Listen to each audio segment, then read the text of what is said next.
Today, I'm going to show you how to build a successful real estate wholesaling business that you can take from concept to fully operational within 30 days. Now, normally the biggest challenge that real estate investors have is that there's so many shiny objects. And normally it feels like you're chasing your tail trying to find these motivated sellers who want to sell their property at a discount. See, what I'm about to share with you guys is a system that I implemented just 30 days ago that took a business from scratch to making over $160,000 in 30 days. And the coolest part is I did this live for my community and we had so many other people that followed along and got similar results. So I know it works. So here are the only 3 things you need to do over the next 30 days to get similar results. So before we can hop into those 3 things, the first thing that I have to get you to understand is the process it takes to make a successful real estate wholesaling business. There's actually steps involved. And if you follow these steps, you should be able to systematically not just find ugly houses, but close on them. And that's how you get paid. So the first step in that process starts with lead generation. And this is where most people get stuck, is because there's literally thousands of ways to find these motivated sellers, whether it be online ads known as PPC, PPL, which is where you actually buy leads from people that generate leads online. There's mailers, there's cold calling, and people try to reach out to foreclosures and probates and all these different things that would say, hey, maybe this person is motivated enough that wants to sell their home at a discount. The problem is this represents such a small amount of sellers in any given market, and this is the reason why so many people get lost. What I'm going to show you in this video, the way that we generate leads, we build our entire business on free leads, and we never have to worry about finding an ugly house again. This got us off the hamster wheel. So I'm not saying what I'm going to show you in this video is the only way to do real estate. Clearly it's not. It's just a way that we have found to be able to do a ton of deals without spending a ton of money to do so. But lead generation and figuring out this piece is the first most important thing, and you have to get this right. The next step in the process is deal negotiation. So being able to close deals on a consistent clip. So you got leads coming in, but if you're not getting contracts, you're not going to get paid. So if we can't negotiate them, it doesn't matter. And I'm going to be sharing with you a simple tip here in just a second on how you can get this done without you having to worry about filling in the gaps or having to learn how to do this. Step 3 in the process is deal disposition, which is just a fancy word of saying this is the selling of your deal. So when you go to wholesale, you get your property at a deep discount, ideally, and you take that deal and you give it to an end buyer. You make a middleman fee in between. So for example, if you go and negotiate a deal and you got a property under contract for $100,000, you would love to be able to find someone who's going to take on the project, take on the risk of doing the fix and flip or whatever the heck they're going to do, and you get paid a fee for bringing them the opportunity. Or maybe you can even stay on and partner with them and do the flip together. But nonetheless, you have to be able to sell the deal, because if you don't get paid. Everything that you did from generating the lead to getting the deal under contract doesn't matter. Now, getting the deal to close is a battle in and of itself, right? There's transaction coordination that happens in between. Make sure your paperwork's done right. Make sure everything's lined up to close and your buyer's funds are in and earnest money is in and assignments are done. But guys, you see how you can get lost in the sauce. There's so many breaking points of trying to build out this business, whether it be generating leads or being able to close deals and get them under contract, being able to sell those deals, and then of course get those to the finish line and get paid. It can sometimes feel like, oh my gosh, it takes a unicorn to make this happen. And for new investors, this is the reason why they're never able to make full-time income in real estate, because they are trying to do this entire process by themselves. So my first tip for you guys in building this out, outside of the lead generation that I'm about to show you, is to find strategic partners that can help fill in the gaps where you may not know getting going, right? If you've never negotiated a deal, you don't need to learn on leads that you've generated. You can go find someone that knows how to do it. You bring leads to the table. In fact, this is how I got started in real estate. I found someone local here in Phoenix that knew what they were doing. They were already in real estate investing. I went out and I actually door knocked pre-foreclosures, found some leads, and I brought them to them, and they were able to help me close them, and I got paid. So if you don't have these things figured out in your business getting started, that's the reason why getting good at lead generation is probably the most important thing, because the rest of this stuff, you can find someone to help fill in the gaps. And if you're ever wondering where you can find these kind of people, we have a community on School. It's like 1,100 people, so nothing too crazy, but we have awesome people in there doing deals. It's completely free. The link's somewhere in the description, but let's hop into actual first step of building out this business to be successful within the next 30 days. So in any given market, the percentage of sellers that are looking to sell their home in any given time, 4% of them, okay, this is nationwide average. This data comes from an article posted by NAR just a year ago. They said 4% of sellers, when they go to sell their home, they sell them off market on a private sale. So the reason why I marked this box red is because this is where all the competition is. This is where everybody at your REI meetups, everybody in these Facebook groups, all the videos you see from all these gurus saying, let me find you motivated sellers, we're gonna find you the best leads. They're trying to find the 4% of homeowners that are looking to sell, they're gonna sell at a discount at any given time. It's where all the competition is. Think of multiple investors, everybody in your market fishing in the same pond where there's just not that many fish. That's why it's so hard to build a consistent business doing this. This is your cold calling foreclosures. This is your texting probates. This is your sending out mailers. Do you want to sell your home quick for a cash offer? This is the 4% of sellers. All right. Now, the same article said that 6% of the time when someone goes to sell their home, they list it online for sell by owner. So this is when you go to Zillow or Trulia or other online resources and someone posts their property to sell. And typically they do this when they want to save out on commissions. They don't want to spend the money to help sell their home, so they try to do it on their own. Now, you may be asking, what happens to the 9 homes out of 10 that actually sell in any given market? This is the key, and this is how we build our business. At any given market, 90% of sellers sell with a realtor involved. This could be on market, this could be off market. It's a mixture between the two, but 9 times out of 10 could be a family member, a friend, someone from church. Somebody is helping these people sell their home 9 times out of 10. So why don't we tap into this? You go to all these real estate groups, you go to these meetups, and they say, don't work with realtors. They're the gatekeepers. Please keep saying that, because there's so many deals in this bucket and there's a lot of benefits to finding these people and doing this. So when you pick your lead generation that you're going to build your business on, it's important to pick what we call an avatar. So who is it that we're reaching out to that are going to sell their property to us at a discount? And that's the reason why people try foreclosures, probates, tired landlords, people who've owned properties for a long time and they're just ready to sell. Those same people, 90% of the time, they get a realtor to help sell their home. I can't tell you guys how many times I run into homeowners that had just recently inherited a property and they're looking to sell. They're not looking to put it on market. Guys, I was super hesitant when I got into this realtor approach. I'm like, I was used to doing the direct to seller on that hamster wheel, trying to spend money to find deals, wondering why it wasn't working consistently. It had nothing to do with trying to find properties at a discount. The model was the thing that was broken. I started tapping into this and I realized that, holy crap, it works and you can 100% scale it. This is how we did $160,000 in 30 days. We reached out to realtors. And right after this, I'm going to share with you the system that I use to actually make that possible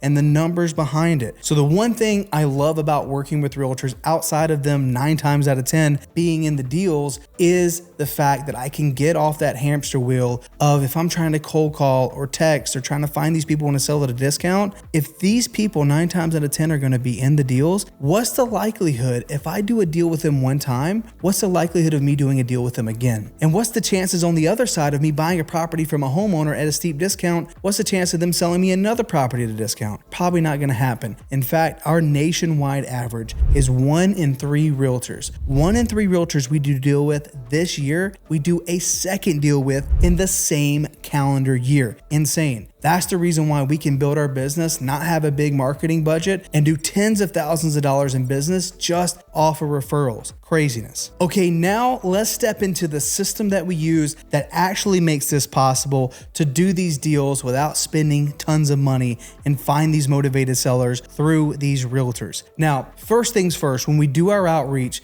the article that was posted by NAR that gave us all that stats of the 4%, the 6%, and the 90%, in the same article, it said realtors' preferred mode of communication is text. 94% of agents prefer text, over phone calls. So what we do is we reach out to these agents and we basically ask them for business.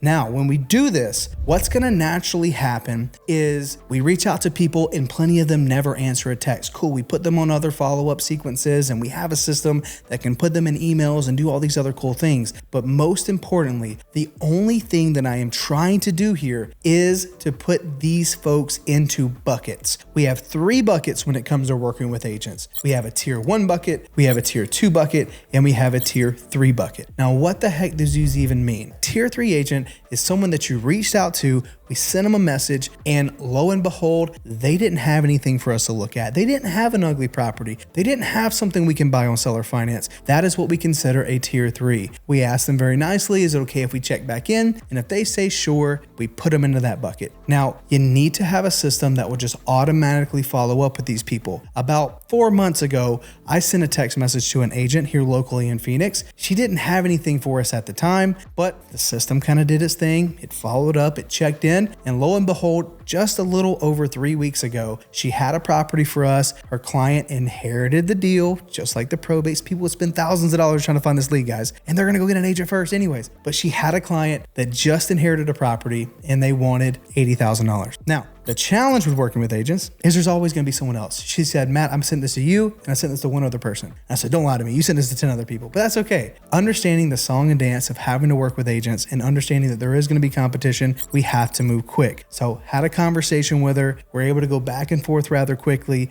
We got the deal under contract, and the same day I sold that for a $30,000 assignment. Now, this is a tier 3 agent. This is someone who did not have anything for us. And for me, it's out of sight, out of mind. It's not today money, but it could be next week money. It could be next month money. And we build our business on relationships and we follow up with people and we have a system to do that. So that's what the tier 3 bucket's all about. And I can count on in my business right now, at least 2 deals a month from our tier 3 agents. Okay. Now, what is a tier 1 agent? Well, a tier 1 agent, very simply, is either someone I'm actively working to deal with or I've done a deal in the past. So inside of our system, we have a way that we follow up with these people, but this is our money bucket. So when that agent gave me an address, she became a tier 1 agent. So if I'm working to figure out where do I make my money today? Well, I got leads, I got people who gave me addresses. That's where I go make my money. Those are your tier 1 agents. And I'm gonna give you guys, after I finish this step, I'm gonna give you the KPIs that if you follow them to a T, you will do deals. If you don't follow them, you probably won't do deals. But I promise you, after trying this time and time and time again, with literally our group right now has a little over 100 people using this system, using this process that are doing deals. So it's not just my numbers, it's theirs too. If you follow it, I promise you, you hit those numbers, you will do deals. Now, what the heck are tier 2s? Well, tier 2s are everyone that gave you addresses that it didn't work out, right? So there's gonna be plenty of times where someone gives you an address and when you say, hey, do you have anything coming up that I could take a look at that needs some work? What they hear is, oh, this person has money. Maybe they'll make an offer on this property that I have on market that's been sitting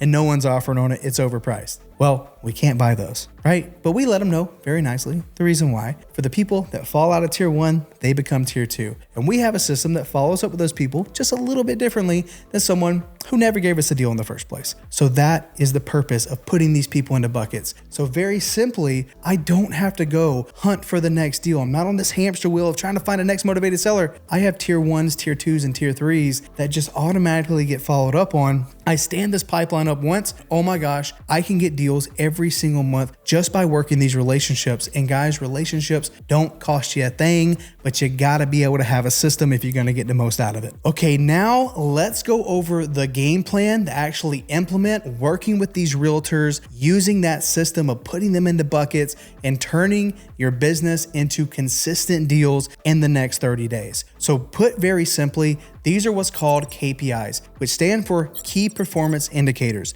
The numbers that if you follow them, you will do deals, and if you don't follow them, you probably won't. So I know if I am trying to get to the point, and typically that number for most people that I work with is 2 deals a month. 2 deals a month that you consistently close finally gives you that freedom. That means you're taking home somewhere in the neighborhood of $15,000 to $30,000 a month, and you're not really spending a ton of money to do that because the only cost that we incur doing doing this model is the cost of text. And inside of our system, we spend a half a penny a text, which is crazy cheap. So I know I budget about $120 to $150 a month to reach out to these people. Now, the cool thing about what we do that I guess is just like one of these hidden benefits is that realtors have their phone numbers online and we can reach out to them compliantly. We don't have to worry about reaching out to someone on the do not call list if their phone number is posted on marketing materials. So that's a little hack right there. Now, if I'm trying to get to the point where I actually make this true and I'm closing consistently 2 deals a month, and of course, guys, after 2 deals a month, you're like, I want to take over the world and do 4 deals, 5 deals, 6 deals a month, or maybe you're trying to get to 10. We just got to get to consistent business first. So if we follow this game plan, I know it takes roughly about 300 to 500 texts. Now you could call, right? And I have virtual assistants in my business that kind of make phone calls too, but I will say we get more out of our text than anything else. But I know if I send about 300 to 500 texts a day, I get somewhere in the neighborhood of an 8 to 12% response rate. To be honest, right now, our response rate is about 10.5%. So I know if I send 300 texts, I'm going to get about 30 people to respond to me. Now from there, I'm going to get about 3 to 6 leads. Now the most important thing in this model is leads to offers. How many leads do I need to get and how many offers do I need to make to get to a deal? Now, those numbers, very simply, in any given month, it fluctuates a little bit. Sometimes it's 41, sometimes it's 62. So right here, about 50 to 60 properties that have been sent your way from a realtor should turn into a deal. Because what happens is about half of these properties are not even worth making an offer on, but we still call and we still try to build a relationship with that realtor and let them know why it doesn't work. Again, these people are your deal finders, guys. If you treat them right and you actually go the mile of building a relationship with them, funny thing is they want to do more business with you. I promise. Now, if I want to do 2 deals a month and that's my minimum goal, well, I know I need about 120 properties to make this the case. So beginning of this video, I told you guys that we made about $160,000 in 30 days. Well, that came from a challenge that I did inside of our community. It was called 30 deals in 30 days. We ended up doing 36 deals over a 30-day period because I followed these numbers. I knew if I wanted to do a deal every single day, well, I need about 50 to 60 properties a day. And look, I don't recommend running your business like this, especially if you're getting started. You will get overwhelmed with the amount of leads you have. You'll get bogged down with having to underwrite, and it just makes it almost impossible. But just about anyone, beginner or seasoned vet, can easily get 50 to 60 properties done within a 2-week span. There's no reason why you can't do 2 to 3 deals a month doing this, following these numbers, right? So the back end of that, if you want to do more deals, then you know you need to scale up your properties. And typically that means getting a virtual assistant or 2, guys. We pay our VAs $4 an hour to handle all the inbound texts that come from this. They sift through, find me the best leads, and they say, hey, Matt, here's the ones that we gave in addresses. I've already vetted the lead for you. You need to make a phone call, right? And following the process, I know about half of those get kicked out. I make about 26 to 33 offers to a deal, and boom, there it is, $15,000 to $20,000. And it happens like clockwork. And guys, this isn't just like my business that only works for me. This works for literally hundreds of people implementing the very same thing. So you might be thinking, what if the market's too saturated? What if there's too many people reaching out to agents in my market? Guys, I promise there is enough out there for everybody. If you're in a metro market like Phoenix, Atlanta, Seattle, anywhere, and there's more than like 2,000, 3,000 agents, you'd be surprised how many people, just the serendipity of timing when it comes to real estate, catching someone at the right time, the right day, the right message. You're like, you know what? I'm going to respond to this person. I can reach out to the same people and I'm going to get different properties than people in my same market. There's enough out here for everybody. And guys, we're not trying to do 40 deals in Dallas, Texas. If you start doing 2 to 3 deals a month, do you think that affects all the other investors? And by the way, they're going direct to seller trying to find the 4%? Probably not. You can 100% do that. It all comes to scaling up these numbers. So for the next 30 days, the only thing I want you to focus on is getting really good and really consistent at doing this kind of outreach. I guarantee you're going to get properties. Now, like I said on the back back end how the process works with deal negotiations, deal dispositions, go to our school community, guys. There is no catch. There is nothing I'm trying to sell you. Go in there and start doing deals with people in that community. I promise you're going to find a lot of awesome people that are doing the exact same thing and can help you out in your business. So put very simply, you start doing the outreach, you follow the process of categorizing these agents into buckets, and you're making your offers, you're getting your leads, you will do deals. If you value this video and you learned something new, I would love to hear from you in the comment section below what you're currently doing to find ugly houses and what do you think about reaching out to agents. All right, guys, I'll see you on the next video. Bye.